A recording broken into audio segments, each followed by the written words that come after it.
I'm delighted to be with you for this official celebration of World Press Freedom Day. Once again, I would like to thank the Kingdom of the Netherlands for co-hosting this conference with UNESCO.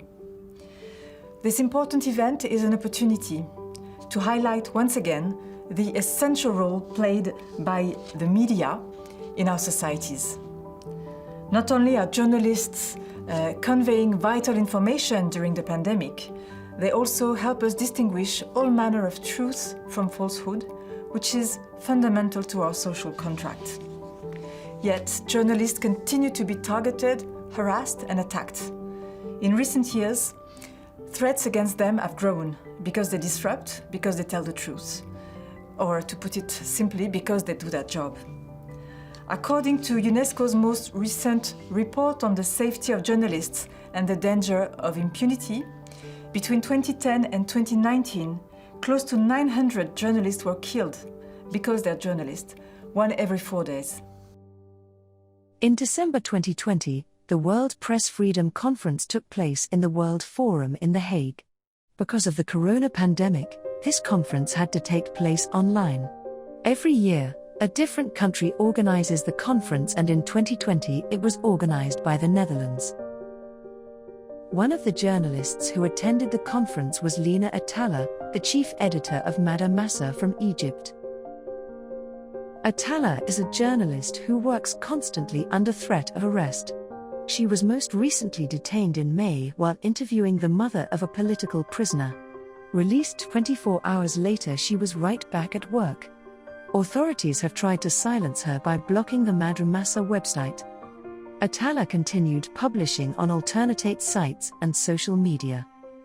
Lina, you have been detained. My question now is, are you safe at the moment? I think there is no sense of safety in the absolute sense with the kind of job that we're doing in the country right now. But at the same time, we don't really have the choice of not doing it, since we're still out of prison somehow. Another participant was Nima El Bagha, CNN correspondent in Sudan. This is my hometown, Khartoum, for months now in the grip of pro-democracy protests. Much of it brutally hidden from the world by Sudan's government, and yet people here are still risking everything. How do you get to work properly?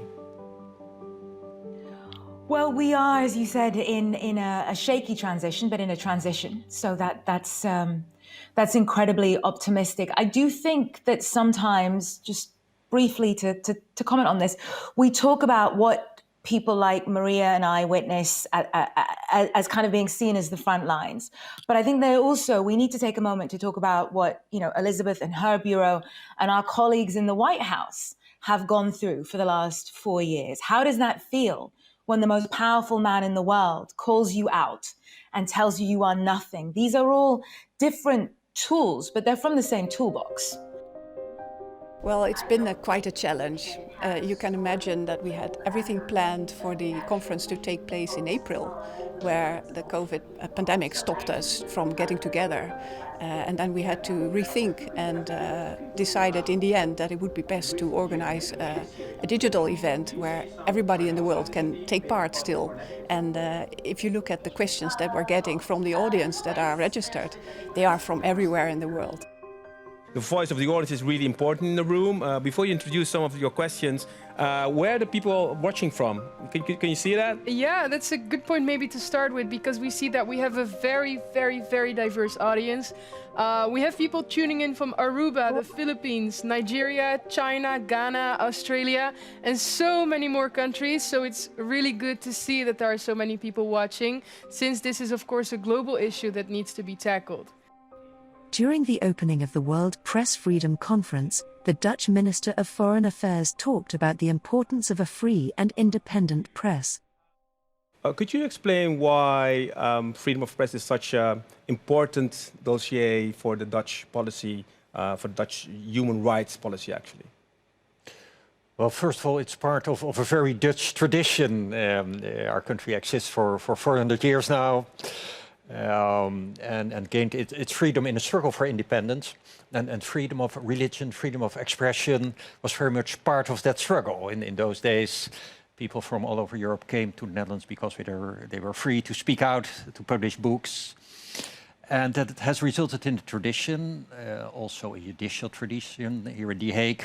We are the proud host of the International Criminal Court, International Court of Arbitrage, the Peace Palace. Yeah.